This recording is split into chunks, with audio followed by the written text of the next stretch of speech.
二人同时爆发，向着来临的白小纯猛地冲去。天人大战蓦然展开。第689集，强悍无比。就在这星河院与极河院天人老祖刹那间出手，要一起来战白小纯的瞬间，白小纯目光一闪，他与天人之间的战斗经验不说极为丰富，可再蛮荒也不少了。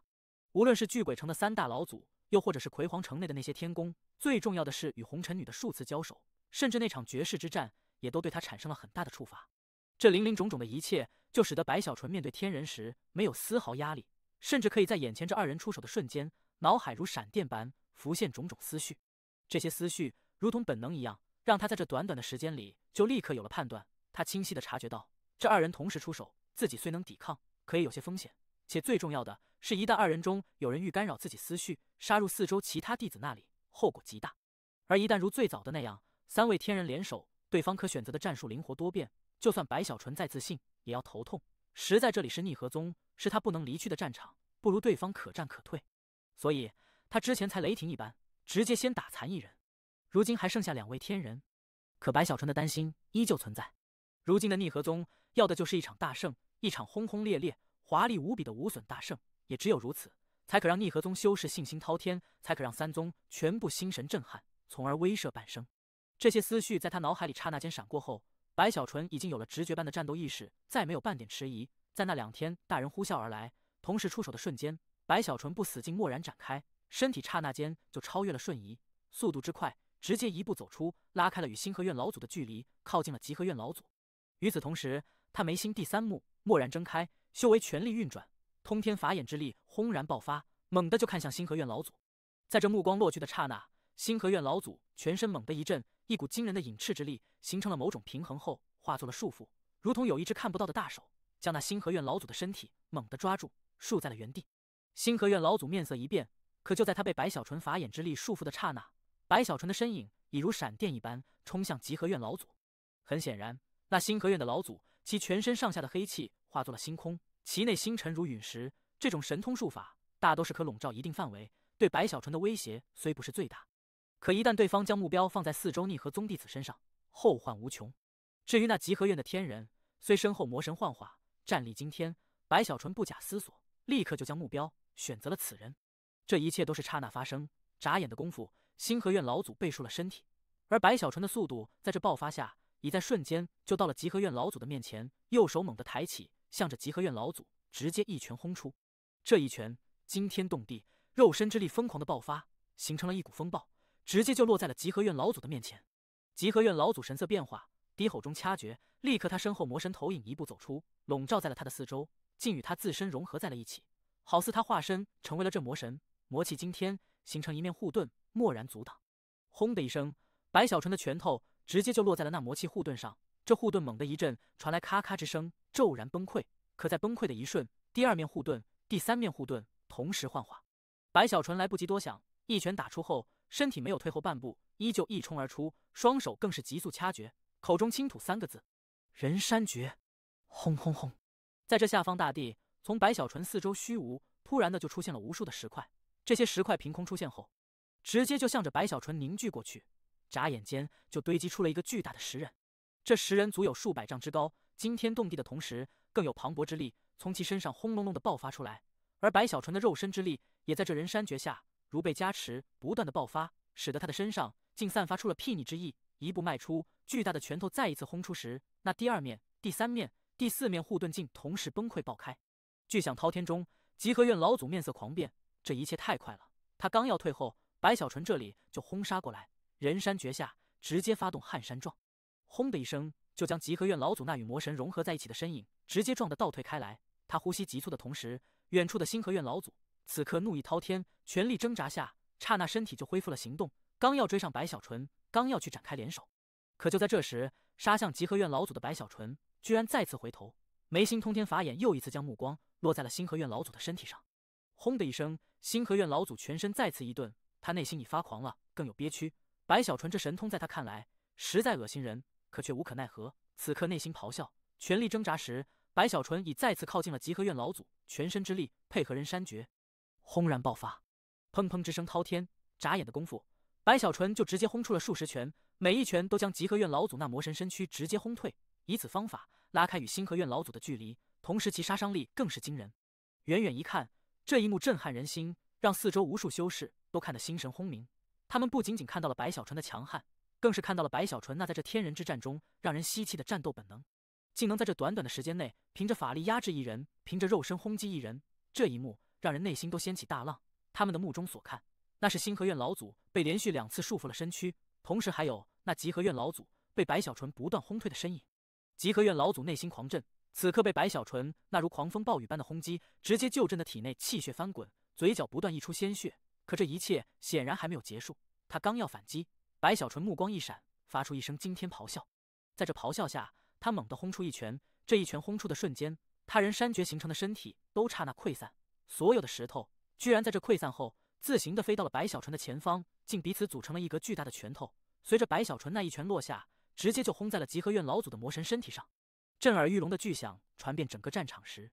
极河院老祖的魔神身体骤然崩溃，他的本尊显露出来，喷出鲜血，神色骇然中急速后退。白小纯再次转头，通天法眼又一次落在星河院老祖的身上，使得星河院老祖此刻刚刚恢复的身体刹那间再次被束。他内心的焦急与憋屈已经抓狂，此刻不顾一切就要拼着，哪怕反噬也要强行轰开这束缚，甚至已意识到联手也不是白小纯的对手，唯一的方法就是杀人为畏救赵班，使得白小纯分心。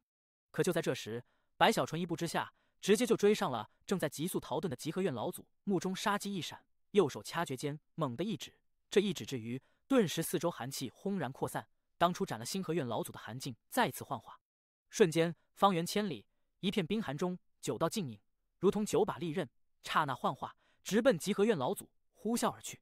星河老祖，你个废物！极河院老祖发出凄厉的嘶吼，说好的联手，可那星河老祖居然被数次束缚而无法及时来临，无法帮助自己丝毫，使得他自己独自面对白小纯。此刻内心对那星河老祖的恨都超越了白小纯。他清楚的知晓自己没有如星河院老祖那样的能保元神的神通，清楚的明白此刻一旦被斩，自己必死无疑。生死危机下，他眼看无法避开，镜目中露出疯狂，居然在白小纯的9道寒影临近的瞬间，不等去斩，就自己选择了肉身自爆。轰！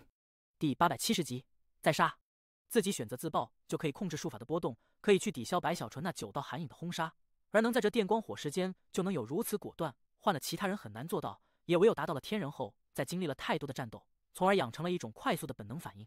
此刻轰鸣间，随着极河院老祖自爆，一股惊天动地的风暴立刻就扩散开来，刹那间1000丈寒境立刻碎裂开来，那9道寒影首当其冲，直接就被风暴淹没在内。与此同时，极河院老祖的元神也在身体自爆的刹那倒退开来，此刻展开了这一生几乎最快的速度，轰的一下就疯狂的倒退逃遁。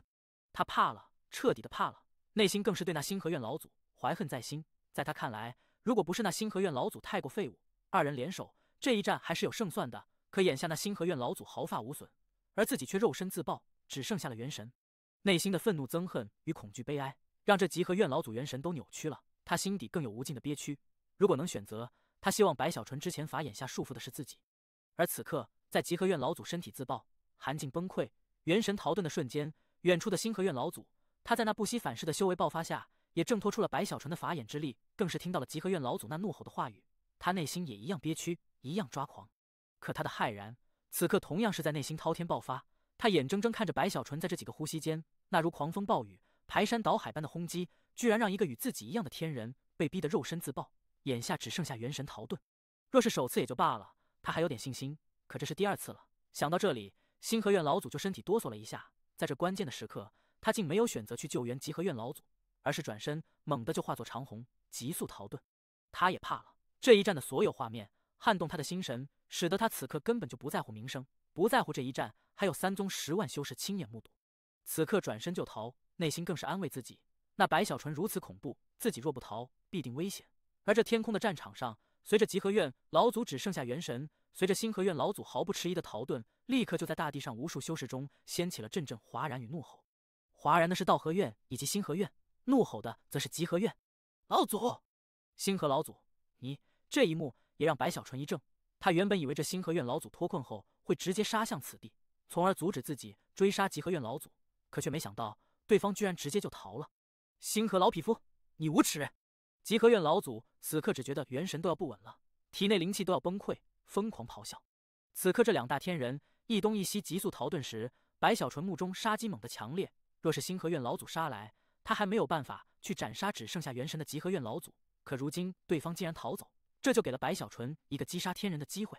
他没有丝毫迟疑，更没去理会那星河院老祖，而是目光落在了逃遁中的集合院老祖的元神上。目中杀机腾然而起的刹那，他双手猛地伸开，向着四周蓦然一甩，水泽！轰鸣中，一股水汽刹那就覆盖八方，笼罩磅礴范围。甚至无论是集合院老祖的元神，又或者星河院老祖的身体，都在这一瞬被这水汽笼罩在内。远远看去，好似八方天地全部都在这一刻化作了一片惊人的水泽，更有雾气滚滚扩散开来，一股惊天动地的威压骤然降临。这威压立刻令大地上的所有修士都吸了口气，更是让天空上的集合院老祖心神内浮现出了这一辈子最强烈的生死危机，甚至都远远超出了之前。不！集合院老祖发出凄厉之音，这声音里带着求饶，甚至都带着哀求。而远处的星河院老祖也都内心一颤，咬破舌尖，疯狂逃遁，想要离开这片范围。可就在所有人都震动时，白小纯目光一闪，双手再次一挥，口中轻吐两个字：国舵。轰隆隆，超越天雷的巨响在这一刻于天地内直接炸开。随着白小纯水泽国度的施展，立刻从那水泽内就有一座座弯曲的大山，如排山倒海一般，猛地就滔天而起，所过之处占据了整个世界，好似这全部的苍穹在这一刹那被一只无法形容其大小的巨兽彻底占据。那一座座弯曲的山峰爆发出让天地色变之力，随着不断的幻化，苍穹似乎都漆黑了一下，好似有一个巨大的爪子从水泽内慢慢的抬起，可以清晰的看到那弯曲的山峰居然只是这爪子的指甲。这是水泽国度。灵犀一脉，尤其是当年北岸的那些人，此刻一个个都睁大了眼睛，无法置信般看着眼前这超出了他们想象的惊天画面。刹那间，随着那巨大的兽爪从水泽内彻底的露出，完全的抬起，整个苍穹都暗淡下来，众人脑海一片空白。集合院老祖以及星河院老祖全部骇然中，那巨大的兽爪骤然拍下，隆隆隆，好似天空落下，砸向大地。集合院老祖的凄厉之音，仿佛生命的最后惨叫，蓦然传出时，他的元神之体根本就无法抵抗这惊人的兽爪，任凭他如何闪躲，甚至都挪移起来，可也依旧于事无补。眨眼间就被那兽爪在落下时轰然拍中，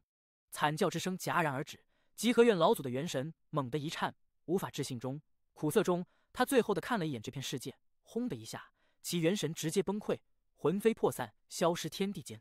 另一边的星河院老祖，他毕竟肉身还在，甚至伤势也都没有多少，加上处于水泽国度靠近边缘的地带，此刻咆哮中拼了全力，身体外幻化无数星辰，不断的代替他抵抗那兽爪的巨力之下，终于成功的抵抗，逃了出去。只是其面色苍白，更是连续喷出鲜血，内心充满了无限的恐怖，头也不回，玩命逃遁。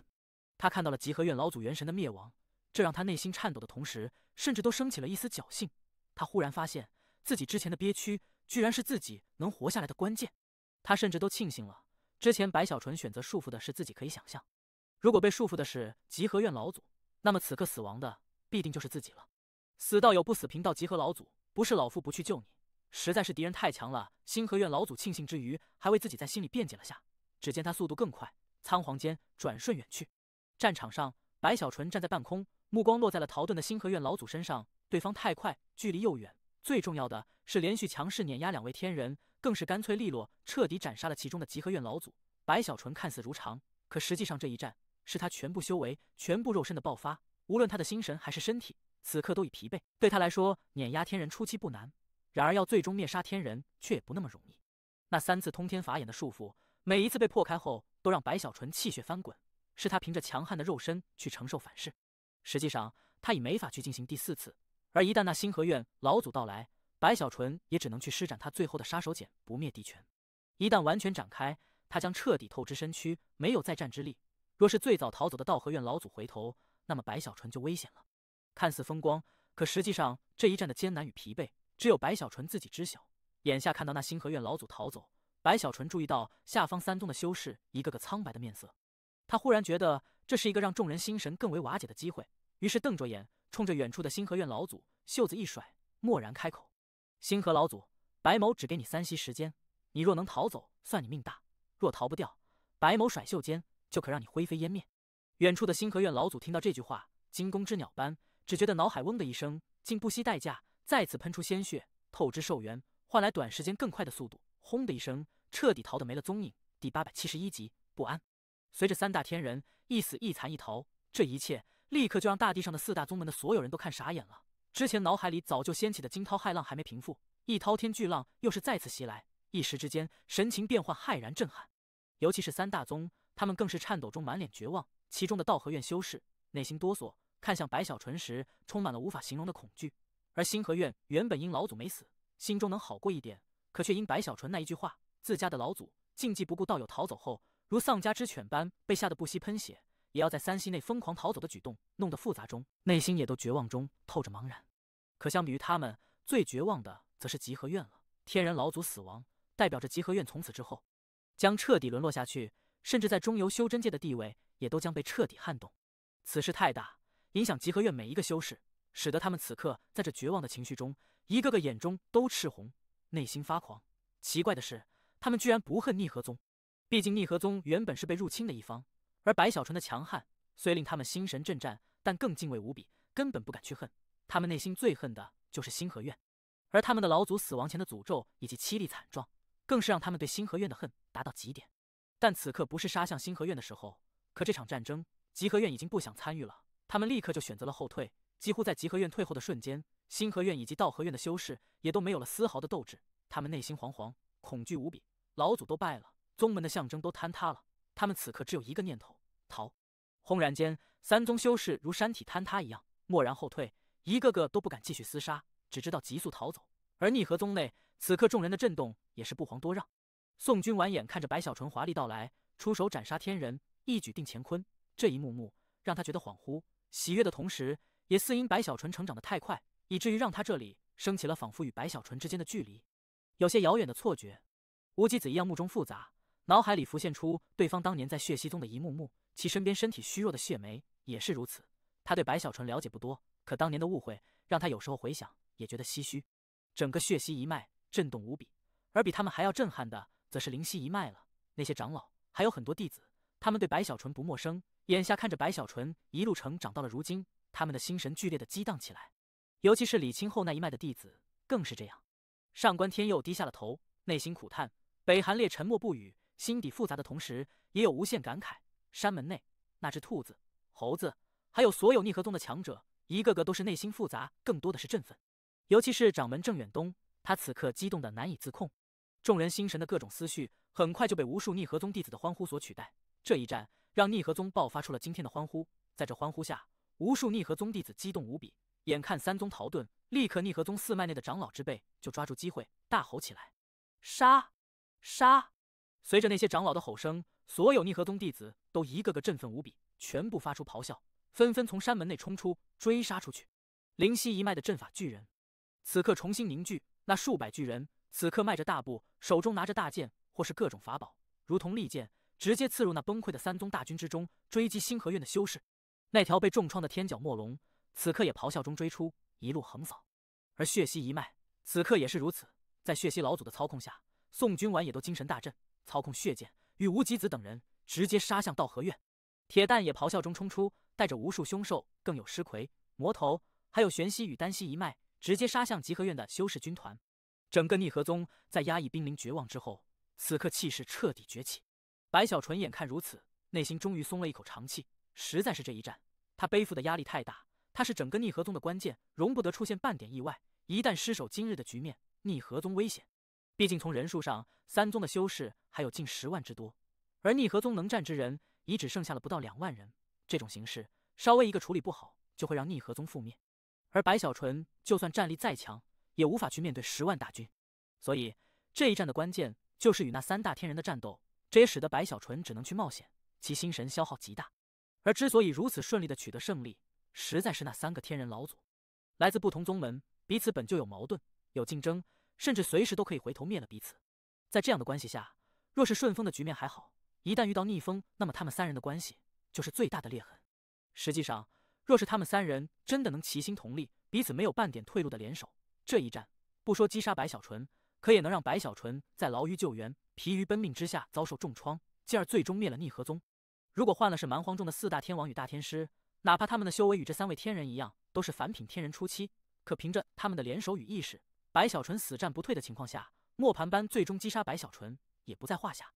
也就不会造成如今一死一残一逃，狼狈至极，使得三宗修士都彻底没有了斗志。白小纯想到这里，也都心到侥幸，可看到宗门得救，他心中也激动无比。此刻目光一闪，直奔战场一步走去。他的出现顿时就让这本就溃散的三大宗门的修士彻底的崩溃了。之前在这逃遁中还有些抵抗，可眼下却是半点抵抗都没有，一个个都爆发全力，不管不顾四散之下急速逃遁。放眼看去，整个战场一片混乱，三宗修士恨不能多生几条腿，根本就不顾身后。而逆河宗的修士此刻激动中，却因之前的弱势，在那些长老的指挥下，彼此配合联手，顿时就越追越猛。而白小纯这里，他重点是选择那些三宗的元婴修士，所过之处立刻出手，带动全场的同时，他也不断的在救援，更是寻找李清后以及侯小妹的身影。只是这战场太大，如今又在这追杀中混乱，白小纯一时之间没有找到，内心隐隐有些不安时，铁蛋从远处猛地冲来，到了白小纯身边后，他已缩小，激动无比，不断的用头轻撞白小纯的身体，似开心的不得了。白小纯也笑了，对于铁蛋，他也想念，更是溺爱。此刻轻轻的摸了摸他的头，目光落在他身上的那些疤痕时，他的目中深处已经有怒意。敢伤铁蛋，这事还没完呢。白小纯咬牙开口，抬起手摸着铁蛋脖子上的那道触目惊心的疤痕。铁蛋，这几天陪我出去一趟，找找给你身上留下这些疤痕之人，找到后我给你做主。白小纯立刻开口，铁蛋闻言也大声咆哮起来，可只是吼了几声，他注意到白小纯的手放在自己脖子的疤痕上，似想到了什么，忽然目光有些暗淡，更有悲伤。注意到铁蛋的表情，白小纯一愣，随后内心咯噔一声，他太了解铁蛋了，也明白铁蛋的速度，就算是中游三大宗门的天人，想要在他脖子上留下这么一击，也需进行一些埋伏与布置才可。且明显的，这伤势应该是在铁蛋无比的焦急中被人斩下，且看起来应该是在数月前乃至更久的时候留下。是什么事情让铁蛋焦急的忘记了自身？又是什么事情让他居然没有选择逃遁，而是落入了圈套？想到这里，白小纯呼吸抖得急促，眼睛猛地睁大，之前隐隐的不安此刻充斥心头，倏然问道：“铁蛋，我李叔呢？还有侯小妹呢？他们在哪？”第872集风暴。听到白小纯焦急的话语，铁蛋目中露出悲哀。他在白小纯面前是没有任何掩饰的，可以说是完全的空白，也根本就没有丝毫的隐瞒，冲着白小纯就呜了几声。那声音里透出的哀伤，让白小纯的心脏好似猛地就被一只无形的大手狠狠的一把抓住。他只觉得眼前的世界都黑了一下，随后整个世界在他的目中刹那就成为了血色。侯小妹你不知道，可李叔却是被抓走。白小纯神色刹那间就狰狞起来，这狰狞不是冲着铁蛋，而是内心的焦急与疯狂的表现。他的喘息控制不住的粗重起来。铁蛋看到这个样子的白小纯，心中的悲伤更重，再次呜了几声。白小纯这里身体颤抖，铁蛋毕竟不是修士，虽是王兽，有不俗的灵智，可对于这种事情的形容很难清晰。焦急之下，白小纯没去在意这四周正在击杀那些溃散的三宗弟子的修士，他的神识蓦然散开，顿时天地轰鸣，整个苍穹大地在这一刹那就被白小纯那惊人的神识轰隆隆的全部扩散，使得他对于这方圆千里的一切都刹那间了如指掌。他要去找郑远东，又或者是逆河宗的几个老祖，他要去详细的了解关于自己李叔的一切。而此刻，随着他神识的散开，顿时这方圆千里，不管是逆河宗还是其他三宗的修士，都忍不住内心在这一刹那狂震起来，清晰地感受到了一股无法形容的压抑，更是感受到了白小纯所在的地方，好似有一股可以撼动苍穹的风暴似正要爆发。可就在白小纯这里神识惊天动地的散开的刹那，突然的，在远处的逆河宗山门内，有一个中年女子，面色苍白，似受伤极重，此刻仿佛刚刚从昏迷中苏醒，苍白的面孔憔悴无比，整个人好似风一吹就会倒下般，被两个女弟子搀扶。此刻，这女子遥遥的看到了白小纯后，她的目中露出激动，可在这激动的深处，却是无法形容的焦急。她没有半点犹豫，用此刻能发出的最大声音，向着白小纯蓦然大喊：“小纯，快去救你李叔！”白小纯几乎刹那就听到了这女子的声音，猛地看去时，立刻就认出了这女子，正是那位当年的紫顶山长座，也就是张大胖的师傅，且喜欢自己李叔的许媚香。许姨，白小纯身体一颤，刹那消失，出现时赫然在了许媚香的身边，右手抬起一挥，一股柔和之力从其体内散出，融入许媚香身躯后，许媚香的面色明显红润了一些，可其憔悴依旧，声音都沙哑的冲着他急速开口：“快去道和院，你李叔半年前被道和院老祖抓走。”许媚香说的太快，她本就伤势极重，此刻心焦中刚说完这句话，就喷出一口鲜血。若非白小纯的修为之力融入，怕是这一口鲜血就可以让他香消玉殒。这句话如同天雷，直接就在白小纯脑海里轰隆隆的爆开，使得白小纯全身颤抖，眼睛彻底赤红。也是在这个时候，逆河宗的几个老祖，还有郑远东等人，也都在感受到了白小纯那似要爆发的风暴后，急速而来。尤其是听到了许媚香的话语，众人立刻就从之前宗门获救的激动中猛地清醒过来。他们不是想隐瞒白小纯，实在是这一切发生的太快。白小纯从出现，直至三大天人一死一残一逃，三宗心神斗志崩溃，逆河宗修士反杀，这一切都连在了一起。而他们之前的压力极大，此刻突然的惊喜，以至于让不少人都恍惚，也就没来得及立刻告诉白小纯这件事情。此刻灵犀老祖立刻就在来临时急速开口，道出原委。这一切归根结底不是出在李清后身上，李清后虽已经是元婴，更是经验绝伦，可还不会让一位天人老祖亲自出手。实际上，这一切的因果正是因为铁蛋。那道河院的天人老祖早就对铁蛋觊觎许久，可铁蛋的警惕极高，平时又不出宗门，所以始终没有给道河院老祖机会。故而，那位之前肉身崩溃，只剩下元神的道河院老祖，他在半年前进行了一番布置，生擒了李清后，要用李清后来引铁蛋。而之所以选择了李清后，说白了，也正是因为白小纯与铁蛋的关系。李清后作为白小纯堪比至亲的存在，此事不是秘密。通过李清后，的确可以让铁蛋中计。实际上也的确如此，铁蛋为了救李清后，拼命冲出，所以才被留下了那一道触目惊心的疤痕。而逆河宗也为此事，所有老祖都几乎出动了，甚至动用了宗门的底蕴之力，血祖都降临。最终虽瓦解了道河院的圈套，免去了铁蛋的浩劫，可李清后那里却是无法被救回，眼下生死未知。之所以生死未知，是因李清后元婴后修炼的功法特殊，修行草木之命，讲究的生机归一，所以他没有命简留在宗门，故而无人知道他此刻生死。这一切因果被灵犀老祖以及郑远东等人用极快的话语完整的描述后，白小纯脑海的天雷更磅礴，他的心中升起一股滔天的杀机，更有压抑。啊！这压抑在其心中越来越重，最终只能通过一声撼动苍穹大地的咆哮来宣泄。在这吼声中，白小纯全身颤抖，眼睛血红一片，整个人如发狂般，没有任何话语，猛地转身直奔道河院。道河院，你们找死！道河老祖，我要你死！白小纯内心的杀意惊天，他这辈子也都很少有如此疯狂的时候，有如此想要杀人的时候。蛮荒中出现过一次，那是他的弟子失踪，而眼下则出现了第二次。可这一次却是比在蛮荒白浩失踪时更要强烈，更要惊人，让他觉得好似整个人都要爆了一般，彻底疯了。他不能不疯，实在因为那是李清后啊，那是带着他从帽山踏入到了修仙之门的李叔，那是给了他修炼启蒙的李叔，那是传授了他草木之法，在他一次又一次的炼丹出现意外后，依旧对他袒护的李叔，那更是对他如同子嗣一般，隐隐仿佛如父亲一般的李叔。而在白小纯的心中，也一样不知不觉中将其看成了自己的亲人的李叔。可以说，整个逆河宗内，白小纯牵挂的人很多，可这里面唯一是亲情牵挂的，只有李清后。这一切让白小纯岂能不疯狂？他大吼中，身体如奔雷，掠天而去。他的身后，铁蛋也猛地飞出，跟随白小纯、灵犀老祖等人，被白小纯那一声大吼震动心神。此刻面色苍白中，也焦急地立刻下令，让一队约莫上千的逆河宗弟子立刻在后面跟随，去到河院以防万一。在他看来，那毕竟是一个宗门，无论是底蕴还是阵法，都强悍无比。而眼下的白小纯发狂，哪怕白小纯修为惊天，可作为长辈，他还是很担心有什么三长两短。那上千弟子立刻听命，虽没有白小纯的速度，可灵犀老祖立刻就给予这上千弟子飞舟，使得他们的速度也都不算很慢。此刻呼啸间直奔道河院，可最快的还是白小纯。他此刻在这发狂下，修为不断的释放开来，肉身之力一样如此，连续展开不死劲，挪移天地。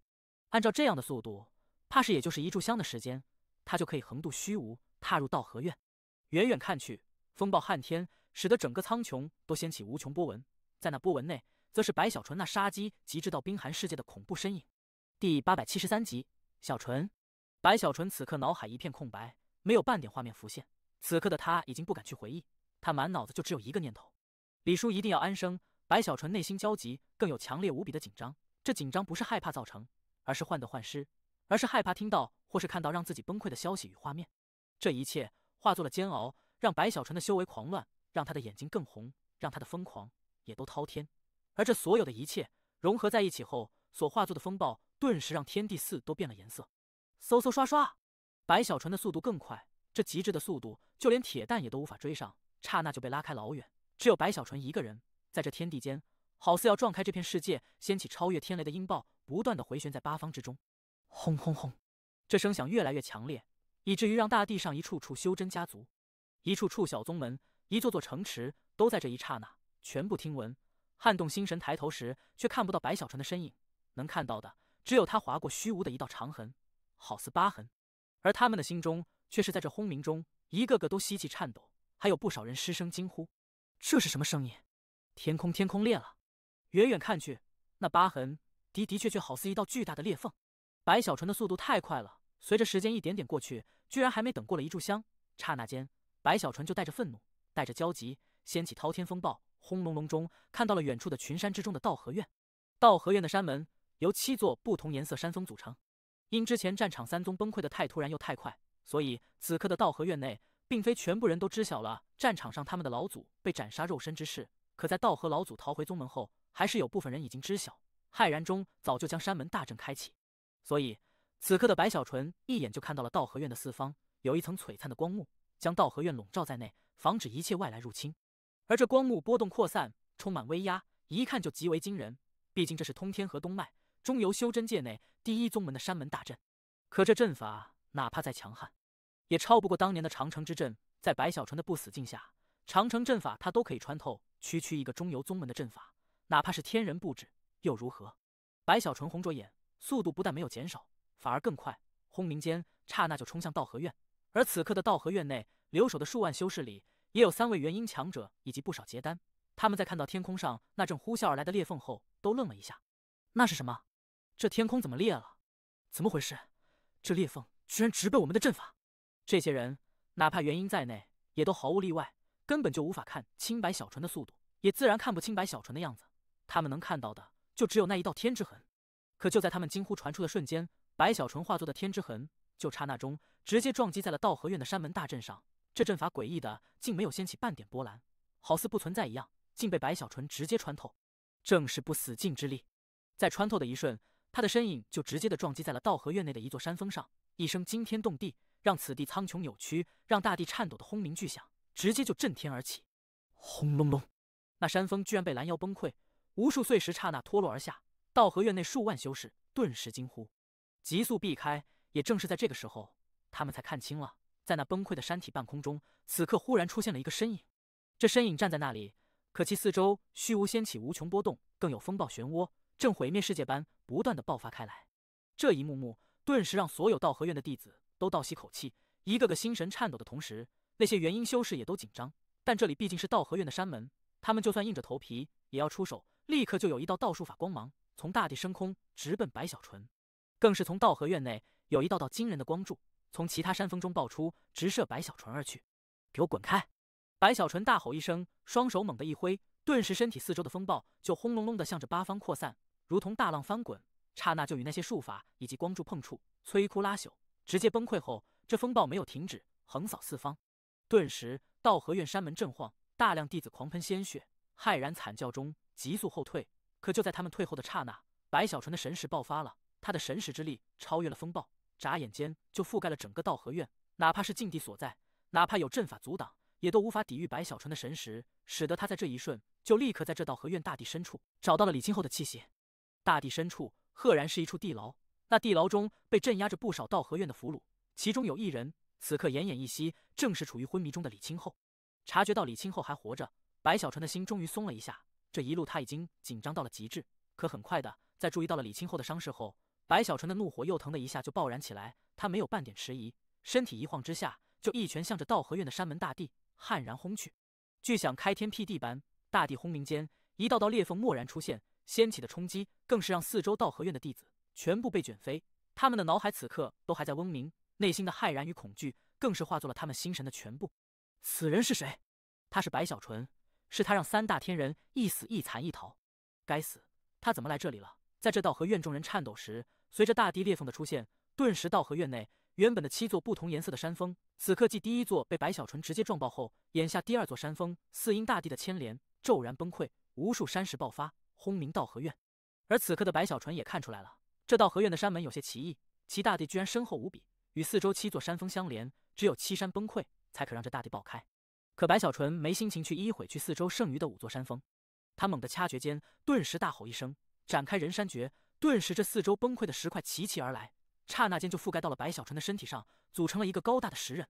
这石人的面孔正是白小纯，他没有丝毫停顿，咆哮中向着大地轰出了第二拳，一拳落下，大地的碎裂更多，掀起的冲击更狂暴。而四周的5座山峰，这一次赫然有2座瞬间坍塌下来，八方的惊呼声此刻接二连三，不断的传出。数万道和院弟子此刻伤亡惨重，根本就不敢留在山门，全部闻风丧胆般四下鼠窜。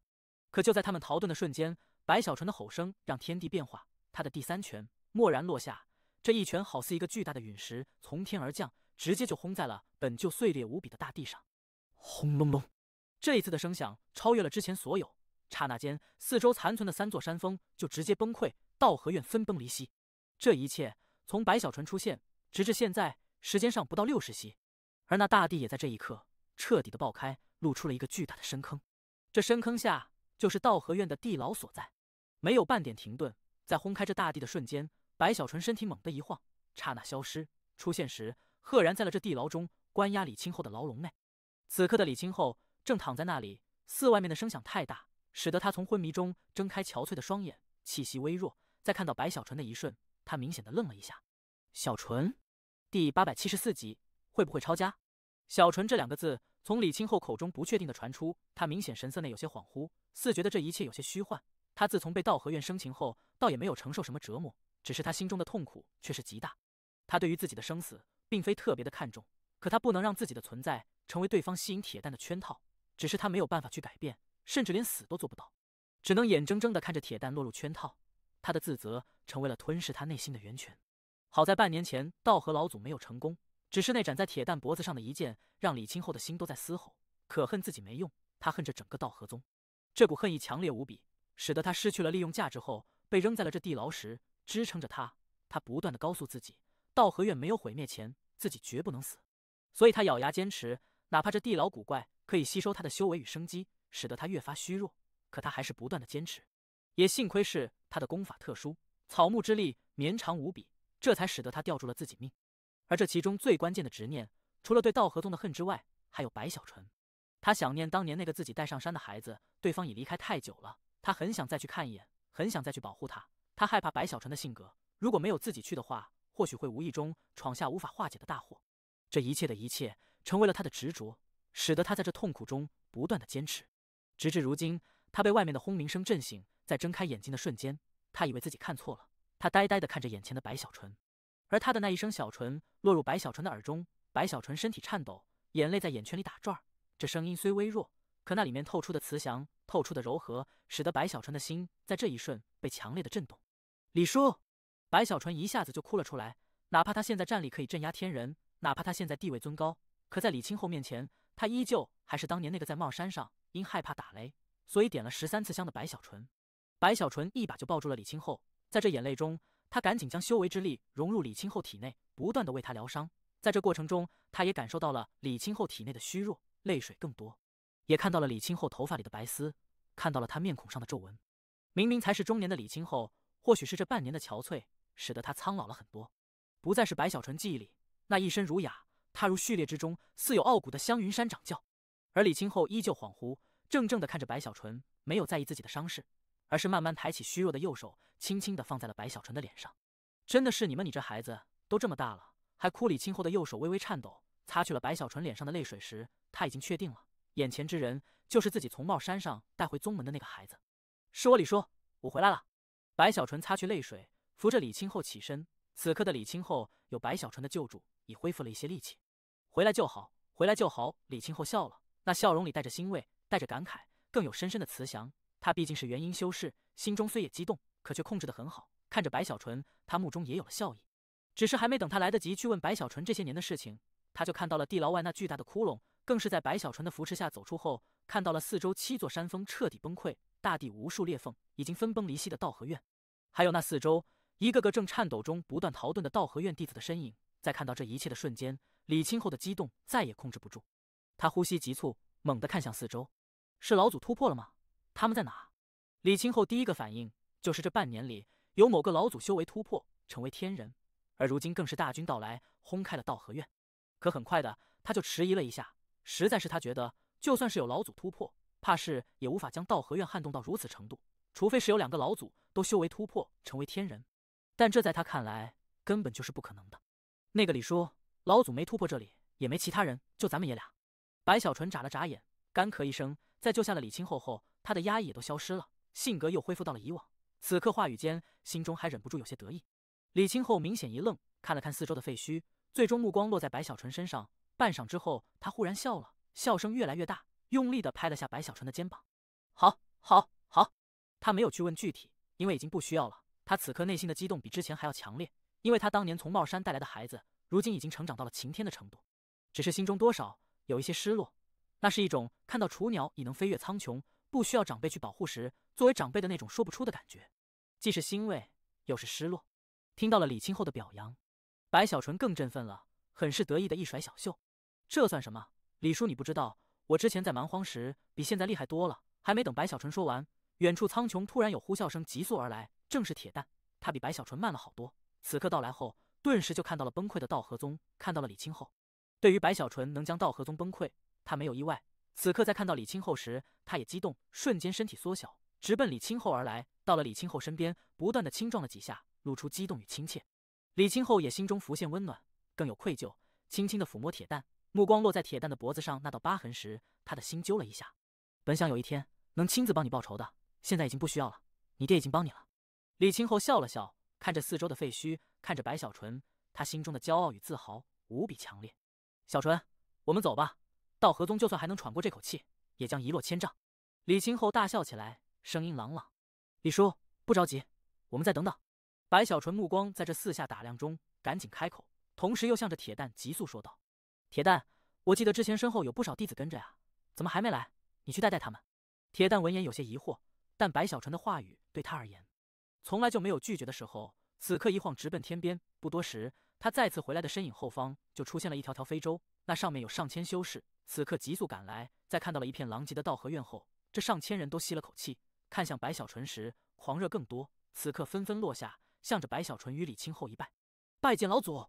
拜见李长老。他们的话语让李清后更确定了内心的答案，看向白小纯时，脸上笑容更多。白小纯挠了挠头，干咳一声，他还是首次觉得有些不好意思，于是一挥手，行了，赶紧给我把四周的石块都清理一下。这道河院我灭得太快，他们逃得匆忙，一定有不少财宝来不及带走，我们给他一锅端了。白小纯连忙兴奋地开口，心底跃跃欲试，琢磨着自己抄家抄了不少，可抄宗这可还是第一次啊。他这话语立刻就让四周那上千弟子精神一振，赶紧散开，不断地清理四周，寻找道和院的财富。李清后目中更为欣慰，他暗道这孩子已经完全长大了，就连自己都忽略了此事，而他还能想到，很是难得。没错，这道和院多少年的积累，对我逆河宗而言将是一大助力。李清后点头，可他话语刚说完，一旁的白小纯却是皱起眉头，很是不满地看着那上千弟子。你们会不会抄家啊？哎呀，那里明显石头最多，一看就没什么宝贝，你们别去清理那边，这里多来几个人。你们看着山石上明显有法力波动，这必定是宝石的砖石，这下边一定有宝物。哎呀，还有你愣着干什么啊？赶紧把你脚下的那些青石板收了啊，那些可都是临时打造。白小纯急忙开口，很是无奈，他觉得这些人太不会抄家了。系统延迟第875集，任重道远，不要去挖那里，都看到地面了，谁家宝贝会埋在土里啊？你旁边的那口大缸才是宝贝啊！你们啊，愁死我了！来来来，都听我指挥，300人去把四周的山石都清理一下，300人专门去把那些坍塌的大殿搬开，再来300人，你们的使命很重要，你们去这四周的境地，看到什么就给我拿什么，不认识的、认识的都拿走。最后这100多人，你们跟着我走，我让你们拿，你们就立刻拿。还有，你那不是青石板了，那是普通的石板。白小纯越看越着急，索性撸起袖子冲上前，大声的开始指挥。他觉得这些人的手法太不熟练了，此刻只能亲自上阵。凭着他在蛮荒那惊人的无与伦比的抄家经验，很快的就让这1000多弟子，好似慢慢的从良民变成了暴徒，横扫一切。就这样，白小纯还是觉得遗憾，再次开口：我和你们说，抄家要讲究意识，意识知道不就是要琢磨，如果你是这个宗门的老祖，你会把宝物藏在什么地方？这些太复杂，我给你们总结一下，抄家就是3个字：快、狠、准。这可是我总结的，准备传承的3字真言。快就是无论动作还是速度都要无比之快。你们看到过蝗虫吧？在抄家的时候就被自己看成是蝗虫。哼，这就简单了，就是你们一定要红眼，红了眼后看见什么都抢，看到什么都拿。想象一下，你们进入一个满是宝物的地方后，拿得越多，就赚得越多。我们的口号就是所过之处，寸草不生。最后一个就是准了，这个就需要我之前说的意识了。对于初学抄家之人来说，你们在没有掌握这个意识前，我告诉你们一个窍门，就是不管认识不认识，只要是眼前的东西，立刻就拿走。等回去后，我们再一一辨认是不是宝物，反正都被我们拿走了。白小纯越说声音越大，眉飞色舞的同时，也有恨铁不成钢的感慨。他的话语回荡在道和院的废墟上，那上千弟子一个个早就目瞪口呆了，呆呆地看着白小纯，内心不断的吸气。老祖怎么这么擅长抄家？我还是第一次听说这个抄家的三字真言，他居然对抄家如此熟悉，众人神色古怪，纷纷傻眼。他们还是第一次看到有人居然把抄家总结了3个字出来。此刻众人脑海里都在恍惚，琢磨着这得需要多少次抄家之后，有了多少经验，才可以将抄家化作如此精髓的3字真言。这至少也是需要将抄家作为一个事业来去发展才能做到的。不但是这上千弟子如此，就连李清后此刻也都呆住，傻傻的看着白小纯在那里不断的四下窜动，指挥这里，指点那里。在他这不断的教育下，慢慢的道和宗的宝藏被不断的挖掘出来，看其手法，的确是做到了那3字真言的程度。这一切让李清后再次恍惚起来，更是有些头痛，右手不断的揉着眉心，一脸无奈。他算是发现了，这白小纯不管什么修为了，都是那么一副让人不放心的样子。居然去总结如何抄家，这也算是一个特长吧。李清后内心长叹一声，已不知该说些什么了。可他没注意到，铁蛋在一旁眼都不眨一下的望着白小纯，聆听的比所有人都认真数倍。他当年就是在大黑狗那言传身教下，学会了如何去勾引母兽，又跟着白小纯学会了趾高气昂。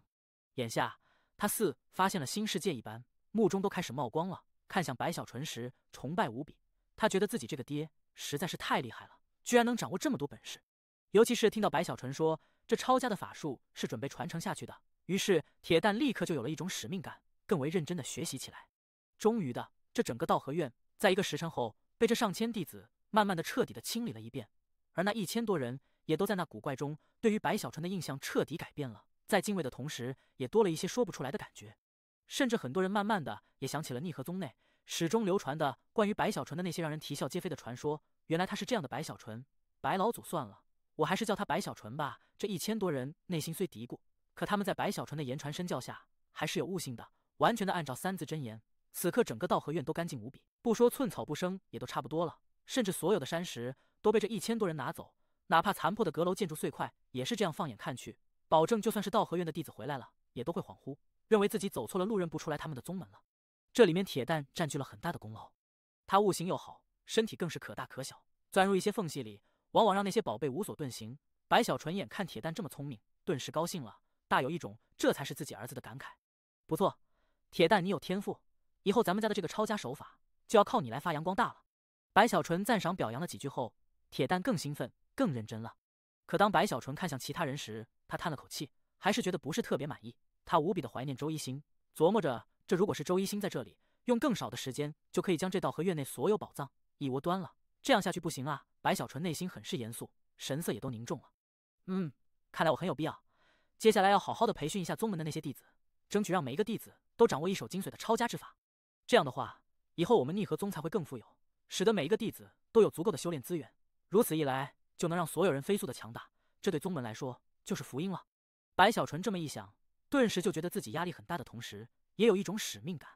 其他人看不出白小纯的心思，可李清后一眼就看出了，此刻再次揉着眉心，苦笑不已。眼看白小纯还在那里似筹划远大的志向，李清后忍不住干咳一声：“行了，小纯，我们回逆河宗。”白小纯赶紧应了一声，将内心的志向压下后，大袖一甩，意气风发的带着铁蛋以及那1000多弟子，与李清后一起浩浩荡荡飞向逆河宗。一路上，李清后把白小纯叫到身边，问询关于逆河宗的事情。白小纯连忙精神抖擞，将自己所知道的都说了一遍。当听到白小纯战3大天人居然一死一残一逃后，李清后也都心神狂震。尽管之前有猜测，可他没想到居然比自己猜测的还要惊人。就这样，在这谈话中，众人加快速度，慢慢靠近逆河宗的势力范围。而此刻，道和院内那位肉身被斩的天人老祖才敢悄悄地回来。实际上，他之前远远地看到了宗门内的一切，可却不敢靠近，急速逃遁。眼下好不容易等白小纯走了，他才敢回来。只是刚一回来，看着那空空的宗门，就算是他也都恍惚了一下，的确升起了一种似乎自己来错了地方的感觉。这里是道和院？道和老祖目瞪口呆地看着四周一片空旷，身体慢慢颤抖。到了最后，他发出一声凄厉的嘶吼咆哮：“白小纯，你欺人太甚！”第876集，回家。此刻，逆河宗势力范围内，因白小纯之前的动作太快，没有耗费多少时间，就算是加上抄家，也才1个多时辰而已，以至于眼下的三宗修士依旧还在溃散，而逆河宗的弟子，他们的追杀也都没有停下，整个逆河宗的势力范围一片混乱，甚至逆河宗的老祖们此刻都无法去让宗内弟子收心，实在是之前的危机，使得所有人都压抑到了极致。眼下在这激动与振奋中，他们要宣泄。渐渐的，500里、1000里、2000里，而三宗修士彻底溃散后，一些没有逃出的弟子直接就选择了投降。这场追杀最终直至达到了3000里时，随着逆河宗修士心头的振奋慢慢平缓，随着他们的激动也渐渐平静，他们的疲惫也不断的升起。终于在反杀了3000多里后，逆河宗的几个老祖适时的传出法令，停止追杀。如此一来，那些逃遁的三宗修士才松了口气，一个个心中颤抖，带着心头的恐惧与余悸逃散开来。他们每个人都心中明白，逆河宗要崛起了。这一战因白小纯的出现，彻底逆转乾坤。逆河宗虽损失不少，可却最终大胜。甚至从此之后，怕是三宗弟子在看到逆河宗修士后，都将心神延续恐惧，不敢招惹。实在是这一战彻彻底底将他们打怕了。惊惶万状，丧胆亡魂。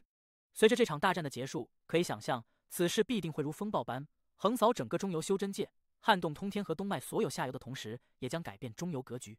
甚至星空道极宗内也必定会因此形成极大的震动。毕竟这场战争，三大宗门之所以出手，也是得到了星空道极宗的默许。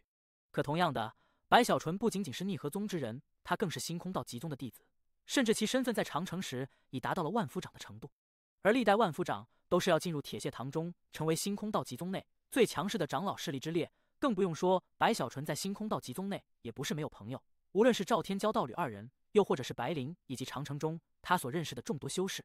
这些人都是他的朋友。在他没回来的时候，他们可以勉强保下逆河宗，而如今白小纯归来，可以想象必定在星空道极宗内因逆河宗的事情掀起强烈的反弹诘责。而白小纯这一战爆发出的战力，也必定让星空道极宗极为重视。关于星空道极宗在接下来会传出的法令，白小纯也心知肚明，早晚会来。可不管星空道极宗的态度如何，眼下的逆河宗在经历了这场大战之后，需要的是稳定，需要的是休生养息。这一战虽大胜，可代价一样不小。空榕树的阵法已经崩溃了10只，需要修补的同时，还有4脉的底蕴至宝也都破损极为严重，有的还可以修复，而有的则彻底碎灭。同时，逆河宗的山门也在这一战中坍塌了大半，4条山脉有2条半已经崩溃了，需要老祖们以力重新凝聚打造出来。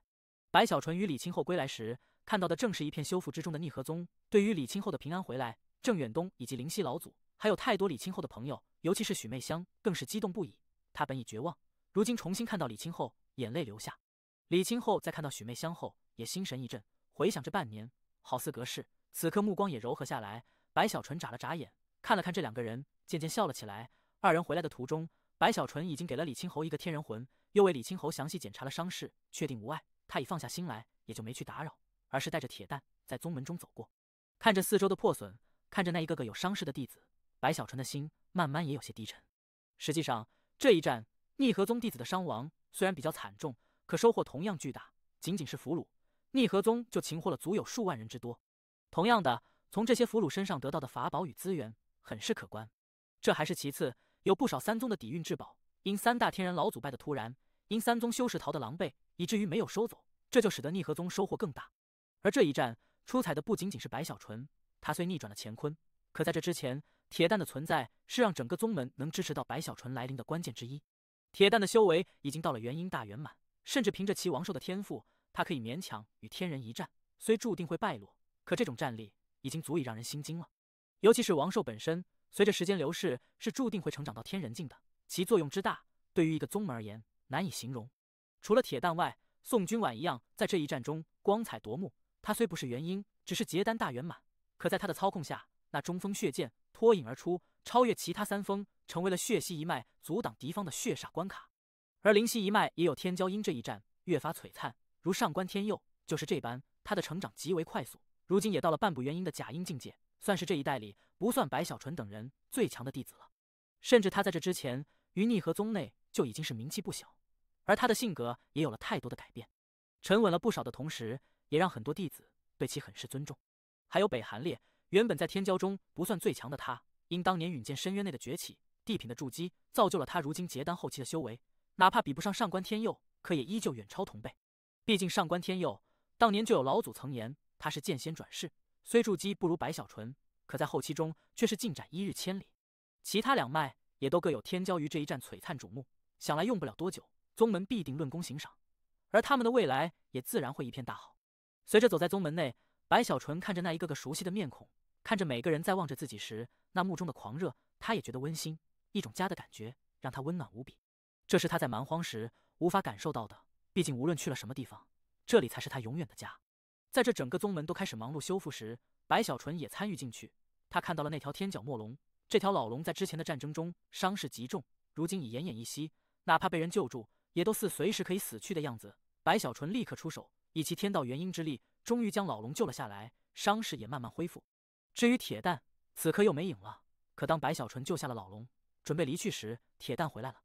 在看到铁蛋的一刻，白小纯直接傻眼。他看到了铁蛋身后居然跟随着大量样子各异、完全不同的灵兽，这些灵兽有小半，毫无例外都是雌性。你说他们都是你老婆？白小纯呆了一下，看着身边的铁蛋，听着其口中传出的呜呜声后，他只觉得心脏都震了几下。那他们呢？白小纯一指那些雌性灵兽后方跟来的上千亿个样子同样各异的小兽，目瞪口呆地看向铁蛋。